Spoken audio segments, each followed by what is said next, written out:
టీడీపీలో గ్రూపులేమీ లేవని అన్నారు గుంటూరు టీడీపీ పశ్చిమ అభ్యర్థి గల్లా మాధవి. ప్రజా సమస్యల పరిష్కారానికి నిరంతరం కృషి చేస్తానని హామీ ఇచ్చారు. గుంటూరు గత 5 సంవత్సరాలుగా అభివృద్ధిలో వెనుకబడిన పోయిందన్నారు.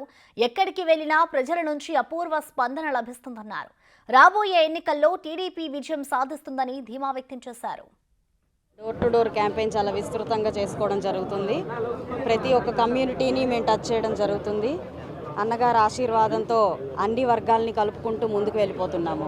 ప్రతి ఒక్కరి తరపు నుంచి మాకు ఆదరాభిమానాలు ఆశీర్వాదాలు లభిస్తున్నాయి. అడుగడుగున ప్రజా చైతన్యంతో గెలుపు మాదేలాగా ఎక్కడ చూసినా మాకు హర్షధ్వనులు వినిపిస్తున్నాయి. చాలా ఉన్నాయండి సమస్యలు. గుంటూరు పశ్చిమ నియోజకవర్గానికి ఎప్పుడో కన్నాగారి హయాంలో జరిగిన మంచినీటి డ్రైనేజీ వ్యవస్థను ఇప్పుడు అన్ని కుంటుపడిపోయి ఉన్నాయి. ప్రతిదీ మళ్ళీ పునరుద్ధరించాల్సిన పరిస్థితిలో ఉన్నాము. పెన్షన్లు కానివ్వండి, పిల్లల చదువులు కానివ్వండి, ఉద్యోగ కల్పన కానివ్వండి, అన్ని కుంటుపడిన పరిస్థితి మనం గమనిస్తున్నాము. వీటన్నిటిని పురోగతించి వాటన్నిటి పరిష్కార దిశగా మా ప్రభుత్వం పనిచేస్తుంది అని చెప్తున్నానండి.